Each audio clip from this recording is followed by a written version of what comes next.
سورۃ المائدہ آیت نمبر 10۔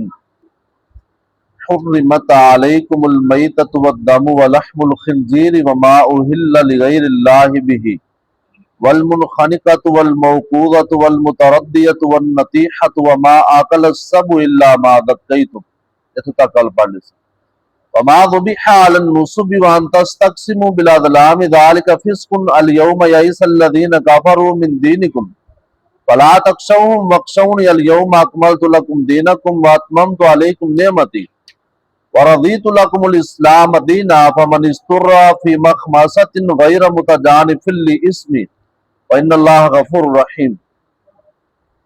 وما ذبح علی النصب، اور وہ جانور بھی حرام کر دیے گئے ہیں ذبیحہ جنہیں ذبح کر دیا گیا ہو علی النصب نصب پر، وان تستقسموا یہ کہ تم قسمت معلوم کرو بالازلام تیروں کے ساتھ، ذالکم فسق یہ نافرمانی ہے، الیوم یئس الذین آج کے دن مایوس ہو گئے وہ لوگ کافروا جنہوں نے کفر کیا تھا من دینکم تمہارے دین سے، فلا تخشوہم تم ان سے نہ ڈرو واخشونی مجھ سے ڈرو، الیوم اکملت لکم دینکم الیوم آج کے دن اکملت میں نے مکمل کر دیا لکم تمہارے لیے دینکم اپنا دین، واتممت علیکم نعمتی اور مکمل کر دی تم پر اپنی نعمت، ورضیت لکم الاسلام دینا اور میں نے پسند کیا ہے اسلام کو تمہارے لیے بطور دین، فمن اضطر جو شخص مجبور کر دیا جائے فی مخمصۃ کسی قسم کی بھوک کی وجہ سے، غیر متجانف نہ وہ مائل ہونے والا ہو لإثم گناہ کی طرف، فإن اللہ غفور رحیم بے شک اللہ غفور رحیم۔ کچھ 4-5 قسم دے جانور جڑے جنہ دا کھانا حرام ہو جاندہ ہے وہ کل آپ پڑھے، اور کچھ دا آج مزید اگے وضاحت ہے۔ انہاں اندروں ایک جانور ہوئے ما ذبح علی النصب، جو نصب پر ذبح کیا جائے۔ نصب دا کی مطلب ہے؟ نصب تو مراد او جگہ جنہاں نو مشرک لوگ اپنے جھوٹے معبوداں دی محبت اندر خاص کر لیندے نے، اپنے جھوٹے معبوداں دی باطل معبوداں دی محبت اندر اس جگہ نو خاص کر لیندے نے۔ نصب عربی زبان چ کہندے نے کسی چیز نو گڈنا، اے سٹیک زمین تے پئی ہے نصب ہے۔ عام طور تے ایسی جگہ تے یا کوئی درخت ہوندا ہے یا کوئی قبر ہوندی ہے یا کوئی بت ہوندا ہے یا کوئی دریا ہوندا ہے، کوئی نہ کوئی نشانی علامت ہوندی ہے، وہ پھر اپنا جانور اوتھے لے جا کے ذبح کرنا وہ محترم سمجھدے نے، عقیدت سمجھدے نے کہ اوتھے لے جا کے ذبح کیتا تے بزرگاں دا نظرانہ پورا ہوئے گا۔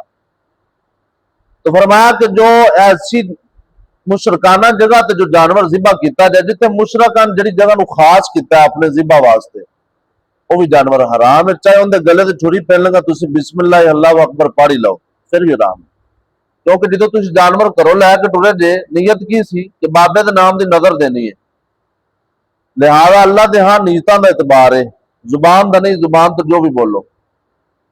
اور ایک روایت ہے سنن ابو داؤد دے اندر 3313 نمبر تے نبی پاک صلی اللہ علیہ وسلم کو ایک صحابی آئے کہ اللہ دے حبیب میں نا زمانہ جاہلیت چ ایک نظر منی سی، انی نظر تو نار ہر ابلن بی بوانا، کہ بوانا جگہ تے میں ایک اونٹ ذبح کر کے تقسیم کرنا ہے، کوئی کام ہونا ہے بھی پورا ہو جائے تو میں نظر منی سی۔ آپ نے تسلی فرمائی میں حلقہ نفیہ وصل من اوسان الجاہلیہ، یہ بات فرمایا اتنے زمانہ جاہلیت دے بتاں جو کہ بت تا نہیں ہے گا، زمانہ جاہلیت دے میلیاں ٹھیلیاں جو کہ میلہ تو نہیں لگتا اتنے، زمانہ جاہلیت دیاں عیداں جو کوئی عید تا نہیں ہے گی اتنے۔ صحابی نے کہ اللہ دے حبیب کوئی بت نہیں، کوئی میلہ نہیں لگتا، کوئی اتنے عید نہیں، کوئی لوگ جمع نہیں ہوندے، فرمایا جا پھر جا کے کر لگی بات۔ یعنی آپ نے پہلے تفتیش کی تھی، پتہ چلیا کہ ایسی جگہ جتے مشرک لوگ اپنے غلط عبادات کردے نے اور یا بت وغیرہ نے قبراں نے، اتنے انسان عبادت کرن تو جانور ذبح کرن تو بچنا چاہیے، چاہے وہ اللہ واسطے ذبح کر دے۔ تو صحابی انہاں ظاہری بات ہے انہاں بتاں دے نام تھوڑا کرنا سی، اللہ دے نام تے کرنا سی۔ آپ نے تفصیل پوچھی پہلے پوری، اتنے کوئی میلہ ٹھیلا تو نہیں لگتا، کوئی بت تو نہیں گڈیا ہویا، کوئی جاہلیت دی عیداں جو عید تو نہیں۔ اگلی بات وان تستقسموا بالازلام، یہ کہ تم قسمت معلوم کرو تیروں کے ساتھ، تیروں کے ساتھ. ان کی مطلب ہے زمانے جاہلیت دے اندر انہاں لوگاں دی ایک طریقہ کار سے انہاں دا کہ کوئی بھی کام کرن لگ دے نا ہر بندے نے اپنے گھر وچ بھی تیر رکھے ہوندے, سفر تے ٹردے تے تھیلے چ پا لیندے تیر نال. او تیراں اُتے لکھا ہوندا افعل تے لا تفعل. افعل دا معنی ہے کہ کام کر لو, لا تفعل دا معنی ہے کہ نہ کرو. بندہ سفر تے نکلن لگا انہیں اپنا تھیلا پڑیا تیر کڈے دا, اگر تیر خالی نکلیا کچھ بھی نہیں لکھا دوبارہ پھر پائے گا وچ, دوبارہ پھر چکے گا تیر. اگر تیر اتنے لکھا ہوا افعل کہ کام کرو نے سفر میں ٹور پینا ہے, یا انہیں جو بھی کام کرن لگا ہے انہیں کوئی کاروبار نواں شروع کرنا ہے انہیں تیر انہوں دسا افعل تو انہیں کر لینا ہے. اگر انہیں تیر چکیا تیر اتنے لکھا آگا لا تفعل, اس بندے نے اتنے رک جانا ہے. انہیں جو بھی کام وہ کرنا چاہ رہا سی, کوئی کاروبار تھی یا سفر تھی, انہیں اتنے روکتا ہے کہ ان دے اندر مینوں نقصان ہوئے گا. یہ انہوں نے ایک نحوست سی یا بد شگونی لیندے سن, ایک غلط طریقہ ہے. انسان نے سفر کرنا ہے, کاروبار کرنا ہے, یہ تو اللہ کی ذات جان دی نا, تیر کی جان دے نے. اسلام نے متبادل استخارہ دیتا ہے, استخارہ. رسول اللہ نے استخارے کا طریقہ سکھایا, اللہم انی استخیرک بعلمک واستقدرک بقدرتک واسألک من فضلک العظیم وانک تقدر ولا اقدر وتعلم ولا اعلم اللہم انک انت علام الغیوب. نبی پاک صلی اللہ علیہ وسلم نے فرمایا تواڈے تو جدوں بھی کسی نوں کوئی حاجت ہوئے, کوئی نواں کام کرن لگے, بندہ شادی کرن لگیا ہے, کسی جگہ تے دکان پان لگیا ہے, کسی جگہ تے کاروبار کرن لگیا ہے, کسی ادارے تے پڑھن چلیا ہے, کسی شہر وال سفر کرن لگیا ہے, اپنے اللہ نال مشورہ کر لوے.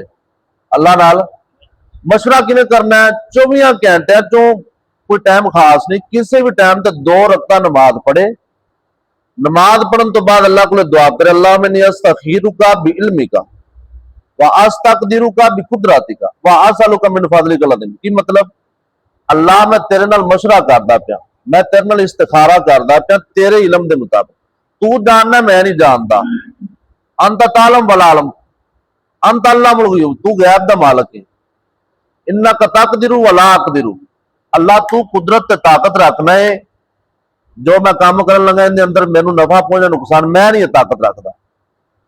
اللہم ان کان ھذا الامر خیر لی فی دینی و معاشی و عاقبت امری. اللہ میں جڑا کام کرن لگا یا جڑی جگہ میں پڑھن چلیا یا جو میں سفر کرن لگا, اگر خیر لی فی دینی و معاشی و عاقبت امری, میرے دین میری دنیا تے میری آخرت واسطے بہتر ہے, فقدر لی پھر میرے مقدر چ کر دے. اگر ایسا نہیں وَإِنْ كَانَ هَذَا الْأَمْرُ شَرٌّ لِّي فِي دِينِي وَمَعَاشِي وَعَاقِبَةِ أَمْرِي فَاصْرِفْ عَنِّي. اللہ اگر ایک کام جو میں کرن لگا میرے واسطے نقصان دے, میرے دین دے اعتبار نال, میری دنیا دے اعتبار نال یا میری آخرت دے اعتبار نال, فَاصْرِفْ عَنِّي میرے تو پھیر دے. نبی پاک صلی اللہ علیہ وسلم نے فرمایا کہ بندہ استخارہ کردا ہے, ان اللہ نال مشورہ کیتا ہے. اب اگر ان دے کام ان دے حق اندر بہتر ہے تو اللہ غیبی طور تے مدد فرمائے گا, کوئی رستہ کھول جائے گا, ان دا دل زیادہ مائل ہو جائے گا ادھر. اگر ان دے واسطے بہتر نہیں, کوئی نہ کوئی رکاوٹ آ جائے گی یا ان دا دل خود بخود ہی پھر, کیونکہ انہیں کہنا فاصرف عنی, اللہ میرا دل پھیر دے دے. تو بعض لوگ کہتے ہیں کہ خواب دا ہونا ضروری, خواب دا ہونا ضروری نہیں ہے, حدیث دا مسئلہ نہیں. حدیث اندر نہیں وضاحت کہ اس بندے نو خواب بھی آوے دا. ہاں اگر کسی نو آ جائے تو وہ اچھی بات ہے, اگر کسی نے استخارہ کیتا انہیں خواب تو کوئی اشارہ کرنا ویکھ لے تو اچھی بات ہے, لیکن خواب دا ہونا ضروری نہیں. اسلام نے متبادل استخارہ دیتا ہے. زمانہ جاہلیت دے اندر وہ کوئی کام کرن لگدے تو تیر کر دے سن, تیر نال قسمت معلوم کر دے سن. اور سراقہ بن مالک تو نبی پاک صلی اللہ علیہ وسلم ہجرت واسطے نکلے سن نا, انہیں گھوڑا کڈیا سی اور آپ دا پیچھا کیتا سی, انہیں گھوڑے دی ٹنگاں تے بڑا تفصیلی واقعہ ہے. مکے دے مشرکاں 100 اونٹ انعام لایا سی نا, تو سراقہ دے کول تھیلا سی, ان دے اندر تیر سن, بار بار اپنے تیر کاردا سی, اپنی قسمت معلوم کردا سی, پھر اگے ٹور پیندا سی. اگر تیر وچ آ جاندا لا تفعل تے پھر رک جاندا, پھر تو قسمتاں معلوم کردا کہ 100 اونٹ دا پیچھے انعام ہے, پھر کاردا پھر ٹور پیندا. یعنی یہ مشرکاں دا انہاں دا عقیدہ سی. تو باقی چلو اگلی آیت کل پڑھ لیں گے, ٹائم کافی. وما ذبح, اور ہر وہ جانور حرام کر دیا گیا, حرام کر دیا گیا. جب میں ترجمہ کیتا وہ حرمت دا ہے, اے وچ جڑا آ رہا ہے نا واو, ہر جملے دے نال وچ واو آ رہا ہے, اینو کہندے نے واو عاطفہ. یہ تعلق ربط کا فائدہ دیتا ہے کہ ہر جملے کا پیچھے تعلق ہے. حرام کر دیا گیا ہے تمہارے لیے ہر وہ جانور ذبیحہ جو ذبح کیا گیا ہو علن نصبی تھانوں پر.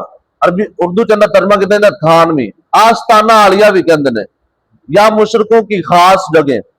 یعنی بات ہوتی ہو ذبح ہویا تو حرام ہے تو پھر وہ گوشت تقسیم کیتا جا رہا ہے, گوشت کھانا بھی نہیں کیونکہ حرام جو ہے غلط جگہ تو ذبح ہویا نا. وان تستقسموا اور یہ بھی حرام کر دیا گیا کہ تم قسمت معلوم کرو بالازلام تیروں کے ساتھ. ذالکم فسق یہ نافرمانی ہے. الیوم آج کے دن یئس الذین مایوس ہو گئے ہیں وہ لوگ کافروا جنہوں نے کفر کیا من دینکم تمہارے دین سے. اللہ نے کیا کہ آج توڑا دین انک مستحکم تے مضبوط ہو گیا الاسلام یالو ولا یولا علی اسلام غالب ہے. اللہ نے اسلام میں اتنی طاقت شان دیتی کہ آج اسلام دے دشمن طاقتاں ساریاں اندروں ٹوٹ چکیاں نے اور بالکل نام امید تے مایوس ہو گئے کہ اسی مقابلہ نہیں کر سکتے. یہ بشارت دیتی مومنہ کو خوش خبری. باقی اگلی آیت کل پڑھ